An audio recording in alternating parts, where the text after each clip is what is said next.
Bienvenue à mon nouveau podcast Pop Psycho, l'univers populaire qui rencontre l'univers psychologique.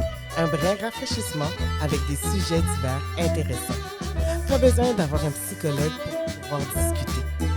La quête ultime, l'estime de soi ou le bien-être personnel. Pop Psycho!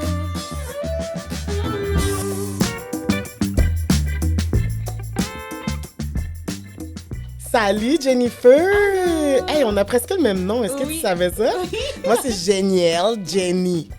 Génial. Quand j'étais jeune, puis je disais Jenny, on disait « Ah, Jennifer! » Je suis comme « Non, je m'appelle pas Jennifer! C'est Jenny! » Mais c'est un beau nom. Oui, mais toi aussi, je trouve que c'est original. Ah, merci. On est presque sisters, là. Toi, ton podcast, c'est Two Nurses. Oui, Two Nurses and One Mic. Ouais, mais on devrait faire Two Jenny and Oui, One c'est Mike. Two G and One... Non, c'est ça. Pour vrai, je t'ai invitée parce que c'est vraiment rare, justement, en plus d'avoir des jeunes infirmières qui font des podcasts. Mm-hmm. Puis je trouvais ça super intéressant, les sujets que tu abordes. Merci. Et je voulais l'introduire à Pop Psycho. Parfait. Puis je me demandais aussi d'où t'es venue cette passion-là de podcast par rapport à la santé. OK, donc dans le fond, on est deux dans Oui. Two Nurses and One Mic. Ce qui s'est passé, en gros, l'histoire, c'est que on a commencé en janvier 2020 ou 2020? Oui, 2020. 2020, Janvier OK. 2020. Juste avant la pandémie. Et ce qui s'est passé, c'est que bien avant ça, au mois d'août 2019, mon amie, elle arrive, elle me dit « Oh, on devrait faire un podcast, blablabla. » Ou on devrait faire quelque chose, une chaîne YouTube, puis parler justement des soins infirmiers. Je suis comme, ouais. Ouais, t'étais comme pas trop sûre. Ouais, j'ai dit, on verra. ouais. Puis là, tout d'un coup, c'est vraiment drôle, sa fête est en décembre. Puis on est sortis, puis le lendemain, elle était en gros lendemain de veille parce qu'on lui a acheté plein de drinks. Puis là, après ça, je lui ai dit, tu sais quoi, ce serait une bonne idée finalement, le podcast et tout. Ça m'est juste revenu en tête. Puis je pense qu'il y avait plusieurs situations, je peux pas dire précisément quoi, mais j'imagine qu'il y avait des situations comme les conditions des infirmières et tout qui me dérangeaient probablement.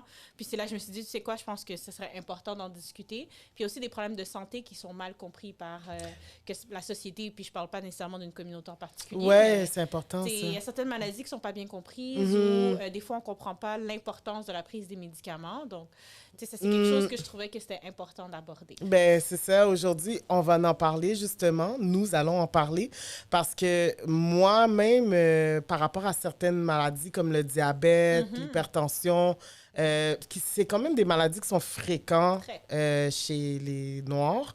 Mais c'est pas vraiment expliqué, vraiment. Puis moi, je suis quand même jeune, j'ai 30 ans. Fait que j'ai trouvé ça comme hard d'apprendre que j'ai ces maladies-là à mon âge. Puis comme, on est quand même dans une société de consommation alcool, cannabis, tout ça. Ben moi, pas de cannabis, mais comme en général, tu sais. Fait qu'on... je me dis, c'est pas tant expliqué quand t'as une maladie, ou même si t'en as pas, qu'est-ce qui peut amener une, Exact. ou qu'est-ce qu'il faut faire pour comme bien modérer ta consommation d'alcool et ta prise de médication et les effets à long terme et à moyen terme, tu sais. Parce que c'est sûr que quand il y a un diagnostic, que ce soit à l'hôpital ou que ce soit en clinique, on n'a pas nécessairement suffisamment de temps pour expliquer. Puis on est toujours on the go. Fait que ça, c'est un des problèmes. Et des fois, ça arrive qu'on oublie qu'il y a des ressources qu'on peut donner aux patients à l'extérieur de l'hôpital ou de la clinique. Puis c'est là que des fois, les patients ne sont pas au courant. Fait que mais même quand ils sont au courant, c'est un peu des lacunes de la motivation d'aller chercher, de faire des recherches, tu sais. Mais des fois, on peut donner des suivis en externe, par exemple, avec une nutritionniste, avec une infirmière. Puis des fois, juste avoir quelques rendez-vous, ça aide à la personne à mieux comprendre sa pathologie et ce que ça inclut. Oui. Donc, je pense que c'est des choses que des fois, on n'exploite pas à 100%. Honnêtement, le système va tellement vite que des fois, je veux dire, c'est facile d'oublier. Oui, c'est normal. Puis on n'a pas nécessairement les ressources sur place pour pouvoir dire aux patients, dans votre quartier, c'est telles ressources qui sont disponibles. Nous, on connaît les ressources de notre CIUS ou notre quartier, donc au niveau de l'hôpital. Donc, c'est un petit peu difficile des fois de donner toutes les ressources. Tu sais, avant d'aller dans ce parce qu'on est quand même, débat, on est comme dans le système, là, on y va là, vraiment vite, là. Mais je trouvais quand même important d'expliquer aux gens d'où tu viens par rapport à ton parcours académique. Puis récemment aussi, tu m'as dit que tu allais travailler hors du Québec. Du Québec, oui. Oui. Donc, dans le fond, si je fais ça un peu rapide, j'ai commencé ma technique après le secondaire. Donc, de 2000... Ouh, c'est loin. 2008? 2011 à 2014, j'ai fait ma technique. Après ça, j'ai commencé à travailler comme candidate à l'exercice de la profession. Okay. Donc, en attendant que je fasse mon examen de l'ordre, qui était en septembre, le septembre 2014. En septembre 2014 aussi, je commençais à l'université pour faire mon bac. Donc, j'ai passé mon examen de l'ordre, je l'ai réussi. J'ai continué à travailler comme CEPI, comme on appelle, candidate à l'exercice de la profession. J'ai continué à travailler comme CEPI. Puis, après ça, j'ai eu mon permis. J'ai fini mon bac en 2016. Ton bac en quoi, exactement? En sciences infirmières. OK, ouais. Wow. Ouais. OK. Fait que j'ai fini mon bac. Puis, par la suite, j'ai principalement travaillé aux soins intensifs. J'ai fait quelques hôpitaux à Montréal. J'ai vraiment quand même un bagage. J'ai vraiment fait beaucoup d'hôpitaux. OK. Ça. C'est juste, urgence. Oui, j'ai fait l'urgence dans l'hôpital où j'ai travaillé principalement. J'ai fait les soins intensifs, j'ai fait la médecine-chirurgie. Peut-être que tu connais ma mère. Peut-être. Hôpital Jean Talon? Non, j'ai pas été. Non, c'est ça, OK, parfait. Ensuite, j'ai travaillé dans des soins intensifs dans un autre hôpital, unité coronarienne, donc les soins intensifs pour le cœur. Qu'est-ce que j'ai fait d'autre? Ah oui, j'ai travaillé en chirurgie thoracique aussi. Wow. Puis, depuis 2018, j'enseigne en soins infirmiers au collégial. OK, t'es enseignante en plus. OK, d'où le côté éducatif du podcast. Très important. Puis, justement, ma co-host aussi est enseignante avec moi. Je les drag avec moi. C'est vraiment nice, les filles. Donc, donc c'est ça. Donc, on enseigne les deux ensemble. On s'est rencontrés justement à l'université pendant qu'on étudiait ensemble. Puis, c'est ça, en gros, là. Donc, puis, si on arrive jusqu'à aujourd'hui, moi, j'ai démissionné de l'hôpital en février 2021. OK. Le jour de ma fête. Wow! C'est mon petit cadeau. It's done! Honnêtement, la raison profonde, c'est je pense que j'étais trop stressée. OK. C'est pas quelque chose que j'ai nécessairement discuté ou quoi que ce soit. C'est juste que je le sentais au fond de moi. Il fallait que je me départisse pour le moment du plancher au Québec. J'avais besoin d'une pause, puis j'ai eu ma pause. Puis j'ai travaillé en Colombie-Britannique cet été, aux soins intensifs encore une fois, à Victoria, puis c'était une belle expérience. OK, t'as aimé ton expérience. Et c'est à Victoria, c'est francophone ou non, c'est anglophone? OK, fait que c'est totalement une autre mentalité. Là. Oui, tout à fait. Puis un système différent? Complètement différent. OK, est-ce que tu veux un peu en parler ou... Ah oui, on peut en parler rapidement. C'est sûr que je peux pas en parler en détail parce que j'ai juste fait quelques semaines. Mais oui, il y a le côté confidentiel. Oui, c'est ça. Mais c'était pas ça, c'est surtout que je connais pas le système encore par cœur. Ce que je peux dire en gros, c'est que il y a la manière que le système est fait, il y a beaucoup de consommation de drogue en Colombie-Britannique. C'est pour ça que souvent on va appeler Vancouver la ville de la drogue. Mais les gens seraient surpris à quel point Victoria m'a choquée. J'étais... Plus que le Québec? Ah oui. L'itinérance et la consommation de drogue. Ici, on va voir des personnes en état d'itinérance. Oui. Mais on ne va pas nécessairement les voir consommer toujours, mettons, je vais te donner une rue, sur Berry. Ils vont être plus dans leur coin ou dans le parc ou quoi que ce soit pour pouvoir faire leur consommation. À Victoria, tu vas passer devant l'épicerie, tu peux voir quelqu'un en train de s'injecter de l'héroïne. OK, c'est real. Oui. Puis c'est en plein jour, là. C'est pas, je veux dire, il peut être 10 h le matin, puis tu vas faire l'épicerie. Il peut y avoir des enfants qui passent et ça se passe. Oui, là. Exactement. D'ailleurs, j'ai pas vu beaucoup de familles avec des jeunes enfants maintenant que j'y pense. En habitant dans cette ville-là, les gens doivent sûrement connaître... Oui, c'est ce que je me dis. Ils évitent sûrement certains endroits. Ces personnes-là sont un peu plus éparpillées dans la ville aussi, ce qui fait que c'est un peu plus choquant. Parce que ici, honnêtement, je sais que je vais les croiser à certains endroits. C'est un peu plus restreint, je trouve. Surtout que Victoria, c'est une petite ville. Victoria, c'est un peu, je dirais, Ottawa de la Colombie-Britannique. Donc, c'est quand même très petit. Mais ça m'a quand même vraiment choquée de voir vraiment les gens... je veux dire, on voit des gens à moitié éveillés par terre. Tu te demandes s'ils sont en vie. Ça m'a vraiment un peu choquée. Puis c'est l'urgence qui les amène ou ils doivent venir d'eux-mêmes? Donc, ce qui se passe, c'est qu'il y a toujours des tournées avec les policiers et les ambulanciers qui viennent regarder pour voir si les personnes sont correctes. Ils ont les trousses d'urgence avec le Narcan pour si jamais la personne, justement... ne répond plus justement à l'appel. Donc, dans le fond, t'as pas vraiment pris de pause, là. T'es allé... Non, j'ai pris une pause. De février... OK, regarde, je vais te donner un exemple. De février J'ai continué à enseigner, mais Oui. j'enseigne pas... l'enseignement en tant que tel, au collégial, c'est pas du temps plein du lundi au vendredi. Oui, c'est sûr. Donc, c'est ça qu'il faut garder en tête. Donc, moi, déjà là, ça a diminué énormément mes heures. J'avais déjà enlevé un 16 à... J'avais plus que... Au moins 16 heures par semaine que je retirais dans mon horaire. Donc, pour moi, ça paraissait. OK, c'est pour je toi, faisais plus de fin de semaine non plus, ce qui change la donne. Oui, est-ce que ça peut arriver que j'ai des corrections? Oui, OK, ça va, mais ça m'a pas dérangé plus que ça. Puis, au cours de la session, à un moment donné, je me suis retrouvée à travailler 2 jours semaine en enseignement. Puis après ça, le stage était fini. Donc, le stage a fini, bon, à cause de la COVID puis les éclosions dans les hôpitaux, j'ai fini un peu plus tard, donc peut-être autour du 3 mai. OK. J'ai fini... Oui. J'ai fini mon dernier stage. Donc, de mai à fin juillet, j'ai pas vraiment travaillé. Mais qu'est-ce qui a fait en sorte que tu étais épuisée? Est-ce que c'est la pandémie ou c'est les conditions, le racisme? C'est vraiment un ensemble. Un ensemble de tout. OK. Puis, il y a une chose qu'il faut comprendre, c'est pas nécessairement des choses qui me sont arrivées à moi, mais c'est juste ça me désespère. Donc, à un moment donné, je me dis, regarde, si je peux prendre une pause du système, que ça soit à moi ou à quelqu'un d'autre, pour moi, je trouve que c'est injuste. Ouais. Donc, il y a certaines choses que j'entendais sur mon département, ça allait quand même. C'était pas la charge de travail en tant... Oui, il y avait une partie de la charge de travail, mais c'était pas juste ça. Il y avait juste un ensemble de conditions, puis se retrouver toujours en manque, puis c'est pas nécessairement la gestion. Le problème, c'est qu'il n'y a pas d'infirmière. Puis c'est très sous-estimé, je trouve. Ma mère étant infirmière, c'est très, très sous-estimé comme métier pour tout le travail que vous faites, là. Oui. Puis je pense qu'ils l'ont pas encore compris avec la pandémie, là. Non, je pense pas que ce soit compris. C'est comme compris partiellement. Des fois, on a l'impression qu'on commence à comprendre et après ça, non, finalement, c'est pas compris. On comprend pas la complexité du domaine et le domaine se complexifie avec les années parce que les gens sont de plus en plus malades aussi. En plus, oui. Ils sont moins informés. Exactement. Il y a moins de recours. Donc, c'est pour ça que c'est quand même bon, en quelque sorte, que des personnes comme toi puissent donner l'aspect éducation parce qu'à un moment donné, ça peut venir, comment dirais-je, pas une béquille, mais comme un filet de sécurité, tu sais, de se dire... C'est de l'information gratuite. Il y a de l'information gratuite, donc il y a une certaine prévention qui se fait, une réduction d'événements. Tout à fait. Parce que c'est comme trop banalisé, je trouve, la santé. Là, on commence à parler de santé mentale, puis ça commence à être un sujet. Mais ça, j'ai l'impression que c'est le sujet de la santé qui est tabou.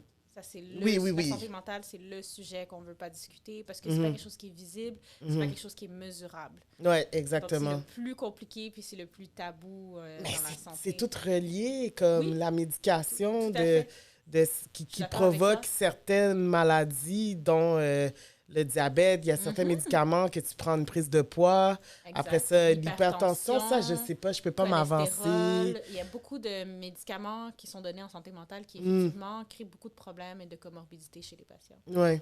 Puis ça, c'est pas tant expliqué, là.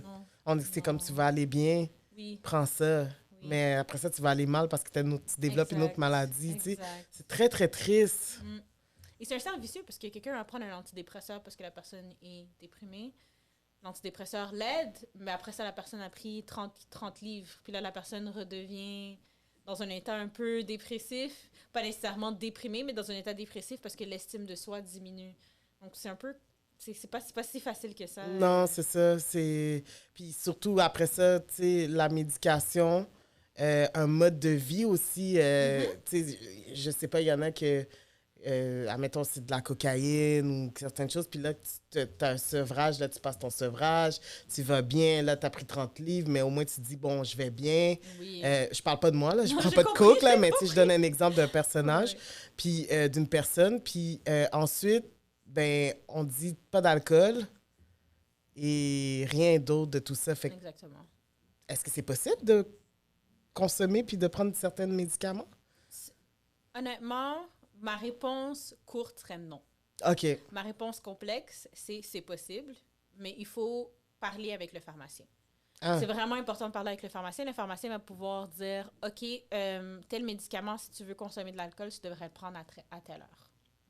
Il y a même une heure. Oui, parce que en fait, tout est en lien avec la pharmacocinétique, comment le médicament est digéré, puis comment tout le processus en fait qui est fait par le corps et le médicament, qu'est-ce qu'il fait sur le corps aussi.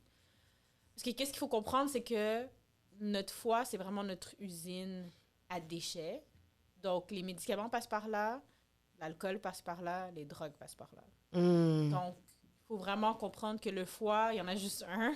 Il a beau essayer de gérer. Puis quand on mange aussi, c'est la même chose. Le foie va vraiment tout gérer. S'il essaie d'amener tous les nutriments, les vitamines, les glucides, etc., dans le corps, ben, c'est par le foie que ça passe. Donc, si on veut justement être en santé, il faut faire attention à notre foie.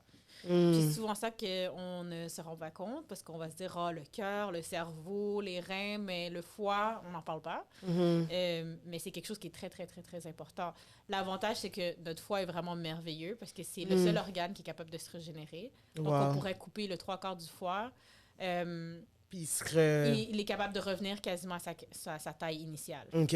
Mais il faut faire attention. Ouais, quand même. Il faut vraiment faire attention au foie. Wow. Je savais même pas. Puis ça, parce que moi, mon père est décédé très jeune aussi l'année passée, 64 ans. Wow. Puis c'était toujours ça. Je sais pas si c'est quelque chose dans la communauté. Ben, ma mère elle est infirmière, puis elle me dit aussi que c'est ça. Elle dit c'est tout le temps comme... OK, si je prends tel médicament, ben là, tu sais, je peux plus bander, admettons. Tu sais, j'ai plus d'érection, j'ai plus de plaisir. Fait que là, je prends pas mes médicaments pour ça. C'est pas important, tu sais. Ah, si j'écoute, je peux plus manger de sucre, là. Je vais devoir manger les trucs jaunes, là, les faux sucres, les Splenda, puis tout ça, non, non, non, non, non, non. Fait que là, c'était comme ça, mais à un moment donné, ben, c'est vraiment arrivé, tu sais, son cœur a lâché, tu sais. Puis comme, j'ai trouvé ça tellement comme... triste parce que je sais qu'il n'est pas le seul dans sa condition à se dire comme c'est trop difficile d'avoir une belle vie dans une vie normale quand tu as ces maladies-là parce que tu n'es pas outillé, tu n'es pas éduqué, tu le vois trop comme une... comme tu dis, il y a une perte d'estime de soi, puis tu le vois comme Mais les gens trouvent ça accaparant. C'est comme si, mon Dieu, c'est un boulet que je traîne constamment. Mais si c'est pas trop indiscret, c'est quoi qu'il avait? Il faisait du diabète, puis de l'hypertension, puis du cholestérol. OK. Fait que ces médicaments, il les prenait vraiment pas très bien. Puis il y a aussi des fois, l'alcool, il y avait des médicaments, le médecin lui avait dit, l'alcool, tu peux pas boire de l'alcool. Mais tu sais, c'est comme, t'as 60 ans, là, t'as vu toute ta vie. Pas quand t'es enfant, là. Mais tu sais, c'est comme, tu sais, c'était très difficile. Il faisait quand même attention, mais... c'était comme, c'est ça, là. Puis là, moi, dès qu'il est décédé, j'ai appris que je faisais de l'hypertension aussi. Fait que je sais pas c'est dû à quoi. Est-ce que c'est le stress qui a provoqué ça? Il y a plusieurs choses, mais je te dirais, dans la communauté, le plus gros problème, c'est l'alimentation. OK. Puis, moi, j'ai entendu des gens, même des professionnels de la santé, dire des choses que j'étais un peu outrée. Je vais donner un exemple. J'ai eu une collègue qui me disait, puis je pense que j'en ai déjà parlé dans mon podcast, mais... une collègue qui me disait « Ah, mais moi, je trouve que faire des œufs sans Maggi, ça goûte rien. » OK. Là, j'ai fait « OK, mais t'as pas besoin de mettre du Maggi dans ta nourriture. Je veux dire, il y a d'autres façons d'assaisonner ta nourriture. » Puis là, elle dit « Oh non, moi, il me faut absolument que je mette 2 cubes de Maggi dans mes œufs. » Wow. Mais c'est parce que tu manges le Maggi littéralement. Tu manges plus des œufs. Ça, c'est très salé. Exactement. Donc, puis ça, c'est une professionnelle de la santé. C'est que elle est tellement bornée sur le fait que ça doit goûter quelque chose. Mais en fait, ça goûte le Maggi, c'est pas que ça goûte la nourriture. Donc, ça, c'est des choses que des fois, il faut essayer de sevrer justement dans l'alimentation. Puis le Maggi, les gens ne s'en rendent pas compte, mais il y a beaucoup de produits chimiques là-dedans.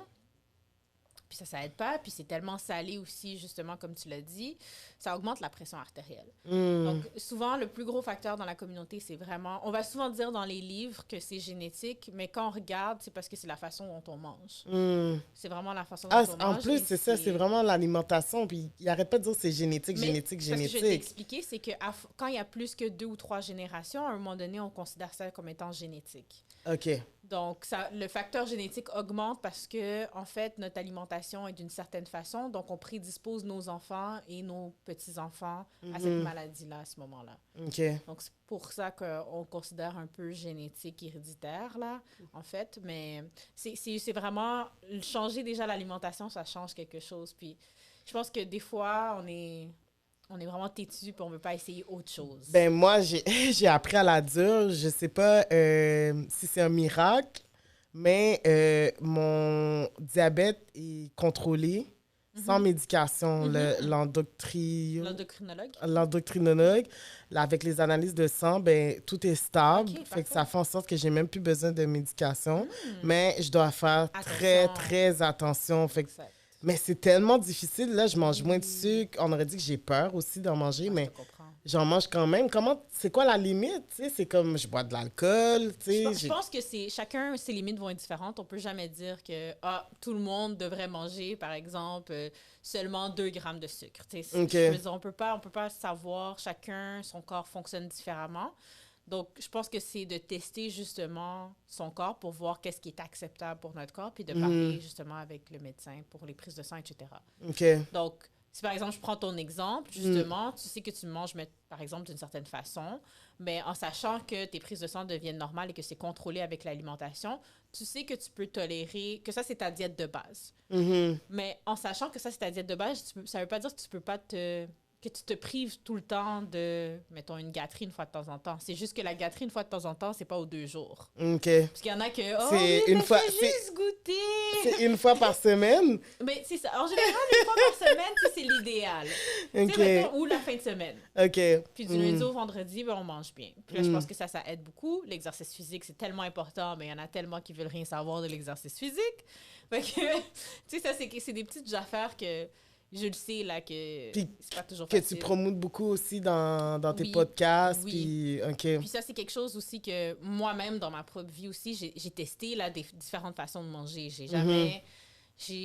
J'y mange d'une certaine façon en général, mais j'aime ça tester autre chose pour voir comment mon corps réagit. OK. Est-ce que c'est correct ou c'est pas correct? Fait que je vais voir comment mon corps réagit parce que... Moi, je m'en fous. j'ai C'est des bon, migraines. c'est pas bon. Mais honnêtement, j'adore manger. C'est ça le pire. C'est que les gens pensent que je suis très extrémiste, mais je suis pas extrémiste. J'adore manger. C'est tout simplement que je vais essayer d'enlever certains aliments qui peuvent, mettons, je me sens moins bien. Mais parce que tu les connais aussi. Ça. C'est ça qui manque en général, pas juste la communauté.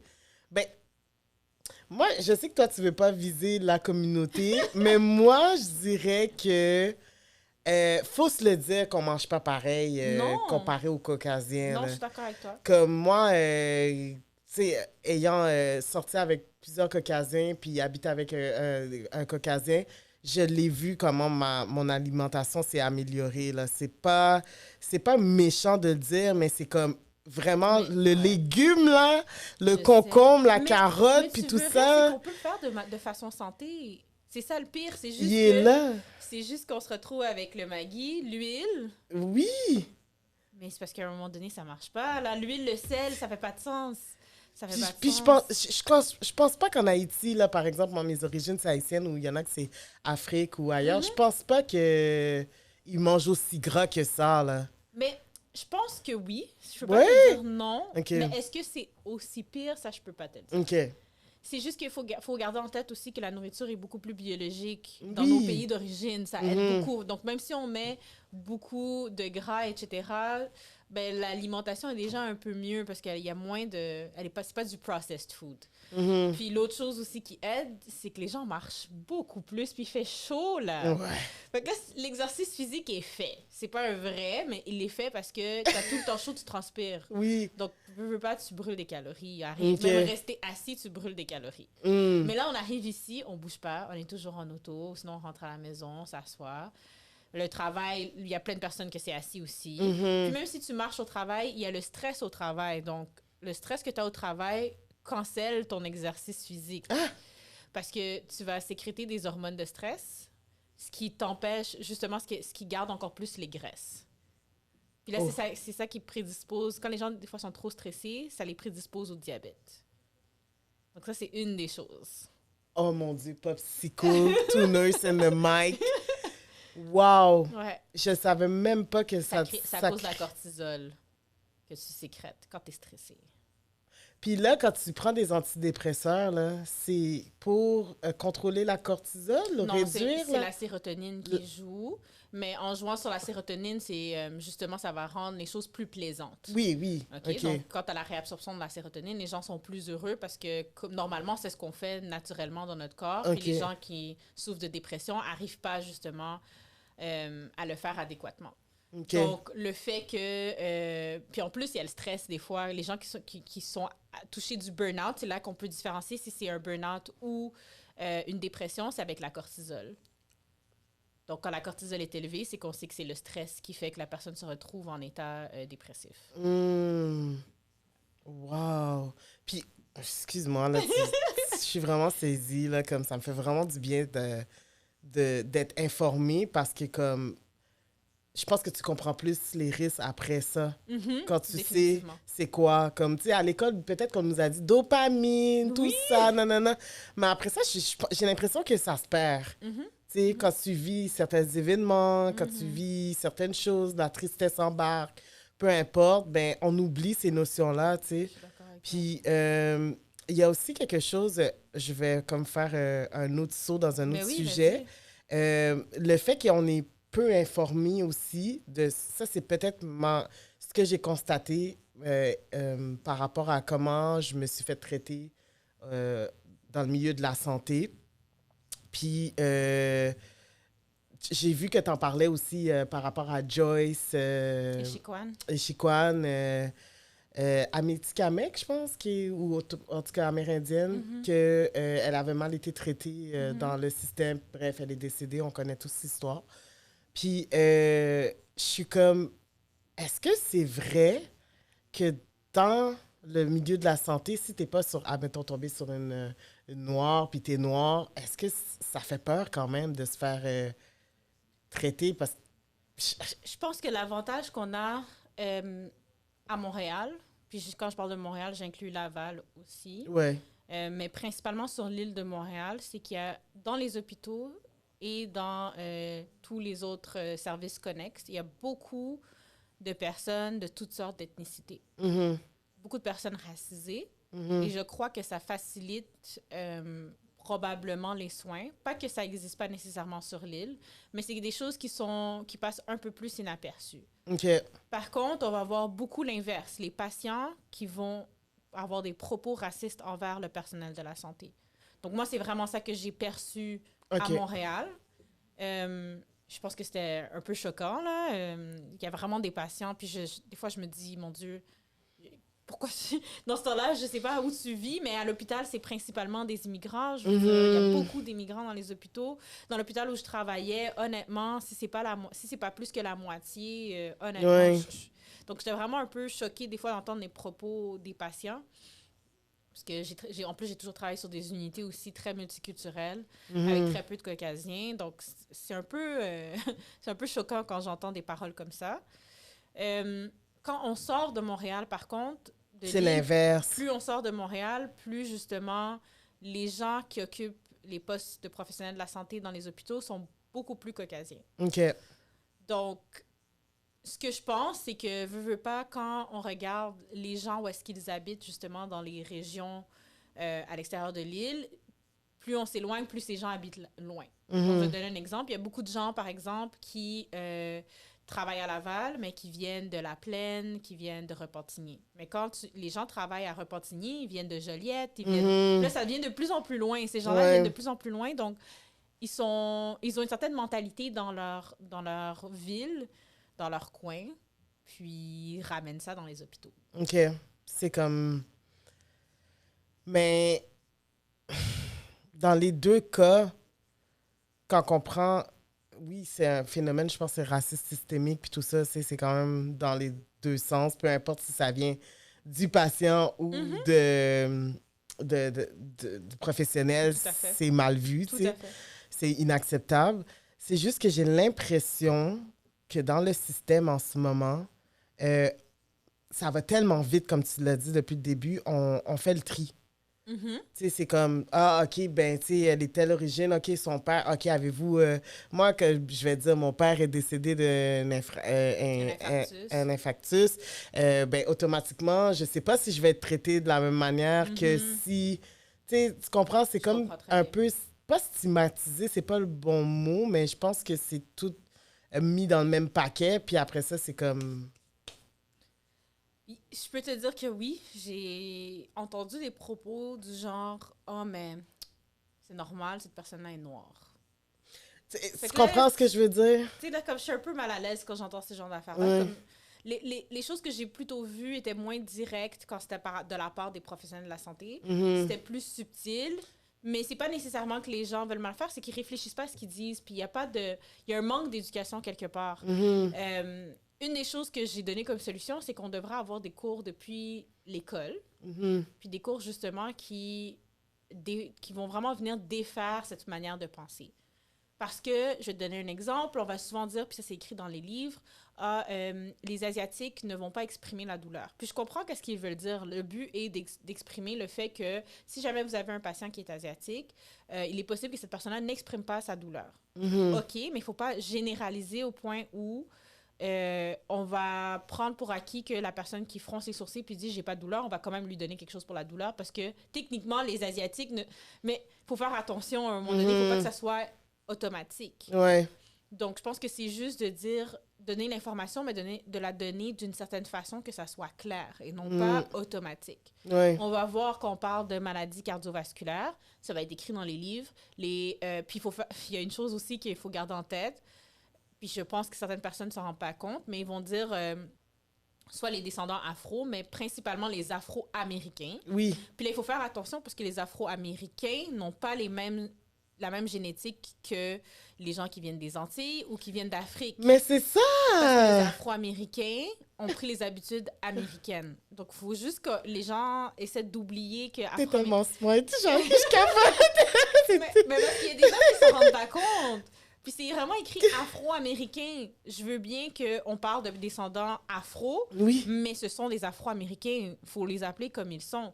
Mais ça ne veut pas dire que ce sont les afro-canadiens. Donc, les afro-canadiens, principalement, on a une ou deux générations au Canada, on n'en a pas plus. Les afro-américains, il y en a que c'est des générations et des générations, ils ne connaissent même pas leur arbre généalogique, malheureusement.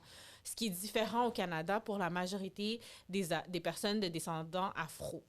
Donc, c'est ça qui me dérange un peu avec des fois comment c'est perçu parce que effectivement, quand je lisais le livre, puis quand j'écoutais un prof, c'est comme si on me disait les Noirs sont prédisposés et ont une hérédité par rapport à l'hypertension. Ben, Puis moi, c'est ça comme l'explique. moi, c'est ça qu'on m'a expliqué. Comme, puis c'est pour ça que tu sais, j'ai quand même 30 ans. Là. Moi, j'ai essayé de comprendre. Tu sais, oui, j'ai un bagage de vécu aussi. Puis certaines médications qui ont peut-être pu te provoquer de quoi. Plus, comme ils m'ont dit, mais ma mère, elle en fait aussi. Ton père en fait. Et sûrement que tes tantes et non, non, non, non, non. Fait qu'automatiquement, c'est ça. Mais qu'est-ce qui fait ça? C'est comme... Tu comprends? Exact. Comme c'est tellement comme... Je veux pas le continuer pour mes enfants, là, Non, je te moi. comprends. Mais c'est là que moi, j'aime ça quand dire que c'est le moment de briser le cycle. C'est Oui. en essayant de chercher d'autres façons de s'alimenter, d'autres façons de manger. Puis ça veut pas dire qu'on arrête de manger complètement la nourriture haïtienne. C'est pas de perdre... J'en mange même pas tant que ça. Non, mais c'est parce qu'il y a certaines ça personnes qui veulent pas, puis ils disent, Oui, moi, je veux, je j'aime ça. sais. Je dis, mais c'est correct d'aimer ça, mais il y a une façon qu'on peut le manger, puis oui, ça va être différent, puis oui, ça ne goûtera pas exactement la même chose, mais tu vas pouvoir manger ce que tu aimes de façon saine. Puis c'est là la différence. Ouais. Puis tu sais, je vais te donner quelque chose de banal, mais moi, personnellement, chez moi, c'est rare qu'on... En fait, je dis c'est rare, mais c'est très, très, très rare qu'on va faire du griot frit dans l'huile. Non, nous, on le fait au four. Exactement. Ouais. Mais il y a des gens, je dis ça, pardon! Ma mère est infirmière, t'es infirmière. Ma mère est infirmière auxiliaire. Bon, tu comprends-tu? Les gens ont dit quoi? Tu mets ça dans le four? Ben oui. Là, je suis comme, oui, ma mère fait bouillir la viande, elle la coupe en morceaux, comme le griot. Puis après ça, une fois que c'est cuit, elle met en bas du four. Ben oui. Puis les gens sont outrés. C'est comme tes frites, ça tu doit- vas les mettre au four ou tu vas le cuire à Mais- l'huile. Ma mais mère, non. elle dit ça, arrête de cuire, Oui. tu peux mettre les frites à l'huile. Exactement. Là, j'ai déjà dit ça à des gens, puis non, ça doit pas être bon. J'ai dit, tu goûteras en tout cas. C'est écœurant, en tout J'ai cas. dit, moi, je trouve ça goûte la même chose, puis le porc, faut pas oublier, est déjà gras. Fait que l'huile du porc est bien suffisante pour donner la texture que tu veux, là. C'est comme, ben, là, faut aller dans la cuisine aussi, là. Faire le nurse dans la cuisine. Oui! On n'a pas le choix. Mais comme... Mais tu veux savoir quelque chose? Puis ça, c'est quelque chose que j'ai appris à l'université, puis c'est vrai, puis j'ai vraiment eu une réalisation. C'est que dans le système de santé, puis ça, c'est principalement, je vais dire, en Occident, on pense vraiment à traiter le problème et non pas traiter la cause. Donc, notre système de santé est principalement basé sur les soins qui vont être tertiaires et secondaires, mais on ne pense pas à tout ce qui est primaire et secondaire, qui est de la prévention. Ou essayer de gérer un début de maladie. Ce qu'on fait, c'est toujours « Oh mon Dieu, la personne est en crise, on le traite, OK, bye, retourne à la maison, maintenant tu vas mieux. » Oui, on attend que ça soit la crise, puis... Exactement. Oui.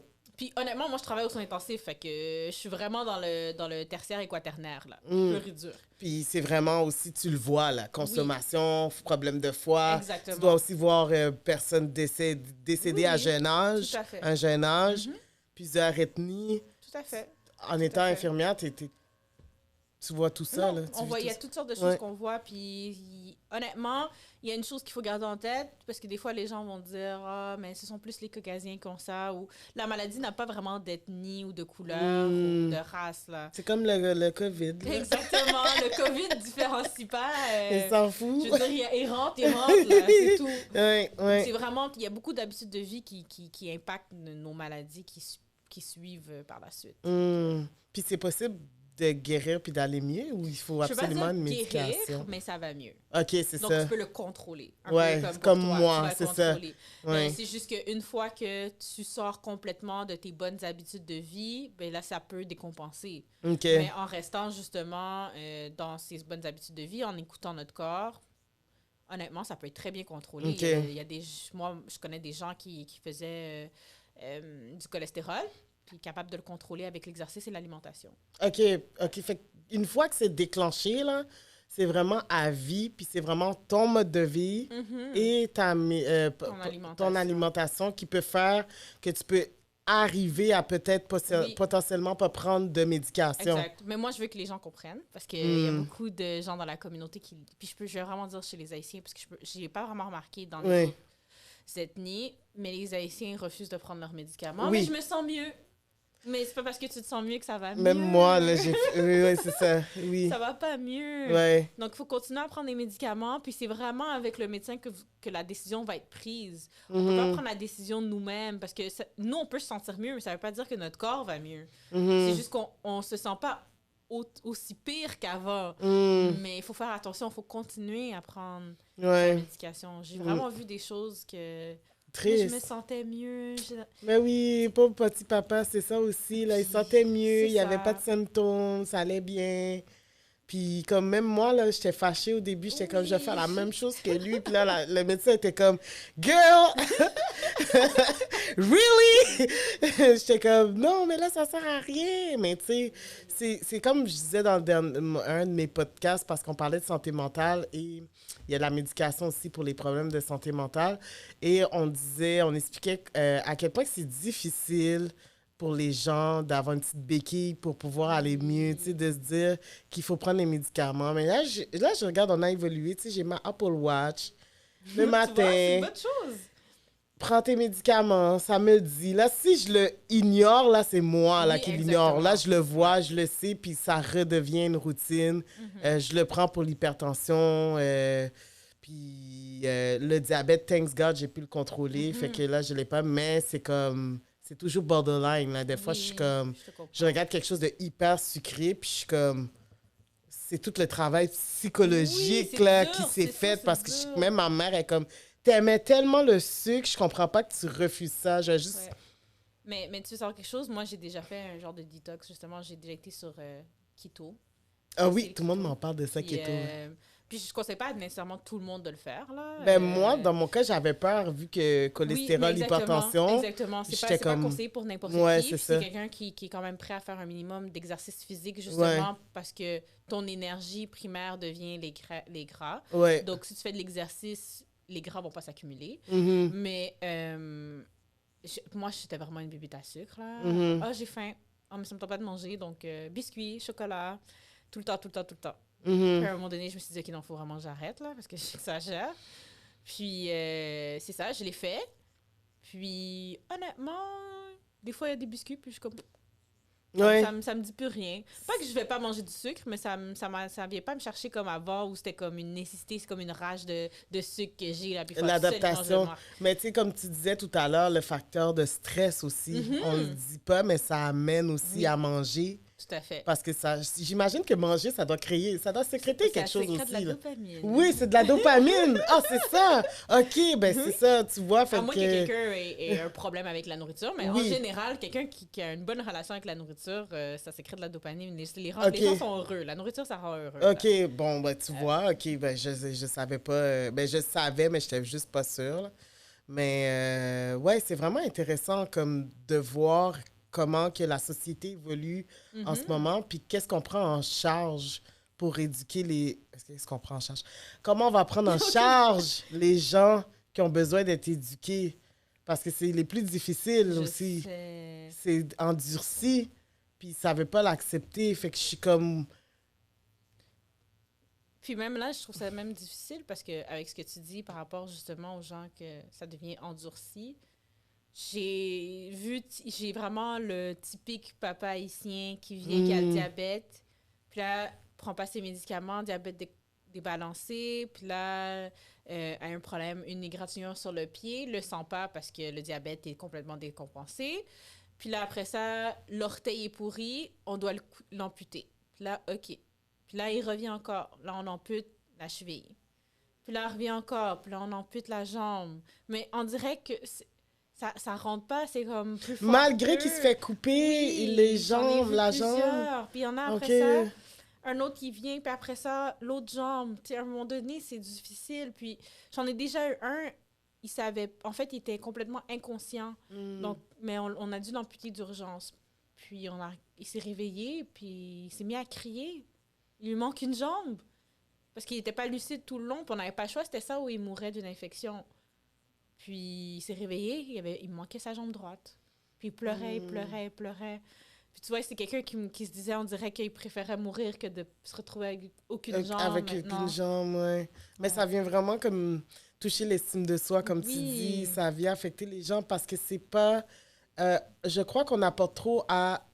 T'as la maladie, donc ça va être comme ça ta vie, une privation, une punition. Exact. Fait que là, c'est mal pris. Fait que là, ça fait comme, oh non, je le prends pas. Oh non, je vais guérir toute seule. Oh non, je vais bien, puis tout ça. Mais finalement... Exactement. Je peux comprendre aussi les gens, on a discuté aussi à... Je veux dire, il y a la mentalité aussi que, par exemple, tu retournes au pays et c'est, ben non, on peut gérer ça avec les plantes, on peut... Mais là, le problème, c'est que tes plantes, tu mélanges un peu tout. Je préférais que la personne aille voir un naturopathe, puis que le naturopathe te dise exactement quelle plante prendre. C'est correct. Tu sais, je veux dire, je suis pas contre les méthodes naturelles. Moi, je suis vraiment pas contre. Il y a plein de choses que je suis pour, mais... Il faut quand même essayer de voir, de consulter et de faire ses recherches, parce que le faire sur un coup de tête, ah oui, telle personne m'a dit que ça, c'était bon, puis finalement, il faut que tu mettes 3 cuillerées de sel dans ton thé, je m'excuse, mais tu te retrouves avec l'hypertension après, c'est pas mieux. Parce que ça arrive. J'ai entendu des histoires de mélange de recettes, puis j'ai dit, mais tu penses que ça règle ton problème? Finalement, ça l'exacerbe. Puis il y a aussi beaucoup de... Dans les générations, problèmes de foie aussi reliés à l'alcool, reliés à... Puis les gens s'en rendent pas compte, mais un des pires sevrages, c'est l'alcool. Et le sevrage à l'alcool est un sevrage qui amène beaucoup de personnes justement à mourir durant ce sevrage-là, puisque les gens commencent à faire... en fait, ils perdent connaissance, puis font... là, j'ai oublié mon mot. Je dis toujours... ils font des convulsions. Puis après ça, ils convulsent et si on ne les prend pas à temps. Mais ça, est-ce que parce qu'il y avait une dépendance pour le sevrage? Oui, OK, parce que moi, j'ai déjà fait un mois sans boire d'alcool. Un vrai sevrage d'alcool. Des gens qui ont l'habitude de consommer beaucoup d'alcool, qui ont un problème de consommation. OK, fait que c'est ça qui crée... Ouais. Les gens s'en rendent pas compte. Vous entendez à la maison, là, écoutez à la radio ou partout je que dis moi... Pas qu'il faut pas boire. C'est juste que c'est une drogue légale. Tu sais, les gens parlent beaucoup de la marijuana. Non, mais peu importe que la personne veuille le prendre ou pas, c'est chacun sa décision, mais ce qu'il faut garder en tête, c'est que l'alcool est une drogue légale depuis des années. C'est juste accepté parce que c'est une drogue un peu plus... Subtile, douce oui, et sociale. C'est beaucoup plus social, exactement. C'est beaucoup plus subtil et c'est un peu plus accepté parce que tu le bois. Ouais. Donc, je bois du lait, je bois de l'eau, donc, pourquoi pas boire de l'alcool? Puis c'est là que ça tombe un peu plus dans les difficultés. J'en ai vu des gens venir à l'hôpital pour... honnêtement, les gens étaient à moitié morts, là, puis... Parce que leur corps est habitué de fonctionner. Oui, puis... ça, est-ce qu'il y a une longévité? Ça dépend. Moi, j'ai déjà vu un homme de 40 ans, si c'était pas 35. C'est ça, oui. Son foie était fini. On le regardait, il ressemblait à un patient 80, Parkinson. Il tremble, pas capable de marcher. Mais il n'arrive pas à arrêter de boire. Pas capable. Puis il habite, c'est ses parents qui prennent soin de lui. Puis si cette personne-là boit, puis fait de l'exercice, fait les choses bien manger, puis ça va pas changer grand-chose parce qu'on affecte le foie pareil. OK, c'est ça le problème. Ouais, c'est le foie. La seule chose que ça peut aider, c'est que en consommant l'alcool, parce qu'il y a certains alcools qui sont plus riches, donc si on parle de rhum, bière, vin, qui peuvent causer des prises de poids.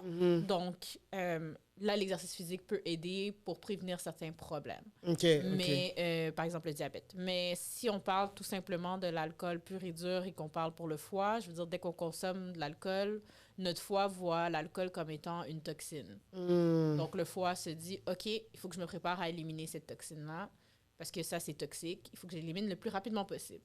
OK. D'où le fait qu'il ne faut pas prendre de Tylenol quand on a des gueules de bois le lendemain. Mais là-bas, je sais plus. J'aimais beaucoup Advil, mais là, je peux plus prendre des Advil. Ah, c'est vrai, hein? Ouais, tu peux rien prendre. Il y a plein de choses qu'on ne sait pas là, quand ça nous arrive. Là, on dit non, prends pas des Advil, attention, on va monter encore plus. Là, c'est des Tylenol, je pense. Mais tu peux pas prendre de Tylenol à cause de l'alcool parce que c'est la même... Sinon, tu vas accumuler le Tylenol parce que le même processus qui est utilisé pour éliminer l'alcool, c'est le même pour le Tylenol. Ah, OK. Donc, ce qui se passe, c'est que toi, tu vas prendre l'alcool. L'alcool peut prendre beaucoup de temps à être éliminé, surtout si on a une gueule de bois, qui est causée par la déshydratation. Donc, le but, c'est de boire le plus d'eau possible. Puis, si on ne peut pas prendre de Tylenol, on peut pas prendre d'Advil, on ne peut pas prendre de Tylenol non plus parce que on a encore de l'alcool dans le système. Donc, le foie s'occupe de l'alcool jusqu'à temps qu'il soit éliminé au complet. Donc, le Tylenol fait juste s'accumuler. Il attend en stand-by. Il fait même pas effet? Non. Il prend beaucoup de temps avant de faire effet. En fait, je peux pas dire zéro. Je peux pas dire 0%. Parce que c'est pas vrai, le corps fonctionne pas noir ou blanc. Oui, c'est sûr. Il y a des zones grises, mais il fonctionne pas comme il devrait. Donc là, après ça, tu vas reprendre dans 6 heures encore des Tylenol. Mais finalement, tu as encore des Tylenol dans ton système. Parce que l'alcool, j'ai oublié combien de temps ça prend pour être absorbé, éliminé? Ça dépend de... Le nombre d'eau, puis tout ça, c'est ça. Ça varie d'une personne à l'autre. OK, mais minimum, comme il dit, c'est 5 heures. Oui, exactement. Ça peut être très long. Ça peut être plus que 20 heures. Là, 20 heures, 24 heures. Ça dépend de la quantité d'alcool qui a été consommée. OK. Ouais. Ah, wow! En tout cas, merci beaucoup pour l'enseignement. Moi, là, j'écoute mes podcasts, je suis en auto, puis je les écoute. Puis ça sonne un peu narcissique, mais c'est parce que j'apprends vraiment beaucoup avec mes invités. Puis moi, je me prends comme cobaye. Tu sais, c'est avec ouverture, là, j'ai pas de problème de parler de moi, puis tout ça, parce que je me dis... Si moi, ça m'est arrivé, ça peut arriver à n'importe qui d'autre. Puis il y a peut-être quelqu'un qui va écouter mon podcast puis qui va faire comme « je vais aller voir Two Nurses and One Mic. » Two Nurses and One Mic. Et aller me renseigner. Puis j'encourage les gens à aller voir le podcast aussi parce que c'est des informations bien expliquées puis quand même le fun à savoir, juste pour aller bien, tu sais. Tout à fait. C'est pas nécessairement pour... Non, c'est pas pour faire sentir les gens mal. Au contraire, on est sur une touche très légère. On a parlé de consommation d'alcool, puis on n'a pas été dans les gros détails. Ben non, c'est ça. On était en train de rire, puis on disait juste que les gens se rendent pas compte des fois qu'ils sont sous. Puis il y a des choses qu'il faut garder en tête. Et, on n'est pas là pour juger qui que ce soit, là. Chacun son... C'est ça. Puis comme j'imagine que là, tu es revenu à Montréal, tu recommences à travailler? Là, j'enseigne. OK, enseigne. Puis je retourne bientôt en Colombie-Britannique encore. OK, nice. T'as eu un coup de cœur finalement Ouais, pour non, le... non, c'était bien. OK, Ouais, même vraiment. si c'était rough au début, tout ça. C'est surtout cette partie-là. Puis je pense à l'hôpital aussi, ça m'a un peu choquée parce qu'il y a beaucoup de gens qui viennent pour overdose. OK. Toutes sortes de drogues. Là. Ouais. Ici, il y en avait, mais je veux dire, c'était surtout l'alcool. Mais là-bas, c'est toutes sortes de choses là, avec des mélanges. Mais je crois que tu as une sénérité. Quand je te vois dans tes photos, tes vidéos, t'es plus jovial un peu de tout à travailler fait. là-bas Ouais, que tout à fait. tout ça. Puis Puis il c'est fait bon. beau là-bas. Il fait beau. Ah ouais, j'aimerais ça y aller. Ouais. Fait que là, il n'y a pas d'hiver, hein, c'est ça? Il y a un peu d'hiver à Vancouver. Ok. À Victoria, il neige 2 semaines. OK. Entre le 24 et le 30 Ah. et le 10 janvier, même OK. pas. Puis après ça, ils me disent que les fleurs commencent à pousser. Fait que là, j'ai un cadeau pour toi, mais je sais pas si tu vas Oh! pouvoir l'utiliser vu que tu t'en vas en Colombie-Britannique. Oui. Mais si jamais... Est-ce que je l'ouvre maintenant? Ben oui! Ok. Comme, je sais pas, ben, quand tu vas revenir au Québec voir ta famille dans la tempête de neige, ben tu pourras... Merci. ça fait plaisir. Une petite... En plus, Je peux quand même le porter là-bas. Comme je te dis. Ben, la c'est température chaud parce que baisse. c'est du cachemire à l'intérieur. Ouais, fait c'est que... vrai, hein. Mais bon, Il est tout beau. c'est pas grave, ça fait de la promotion. Non, mais j'ai pensé à la couleur. Je trouvais que ça faisait vraiment Il est nurse super et beau. classique et Oui, tout ça. merci. Puis ça te représente un peu. Merci, j'apprécie beaucoup. Ben, moi aussi, j'apprécie que tu sois venu. Puis, ben, on va se tenir au courant Ben oui. pour les podcasts. à fait. Allez écouter le podcast. C'est vraiment intéressant. Puis, merci pour toutes les Ça fait informations plaisir. que tu m'as données aujourd'hui. Ça fait plaisir. Là, je vais le réécouter, puis je vais faire « Oh my God! OK! » Tu sais, puis la santé, prenez soin de votre santé. Oui, c'est tellement important. très important. Tellement important. là. Vaut mieux prévenir que guérir. Ouais. Ça, c'est vrai, là. Mm. C'est pas des bons sens. Un homme averti vaut 10. C'est exactement ça. Bon, ben, bye bye tout le monde, puis merci Bye de nous avoir bye. écoutés. À bientôt!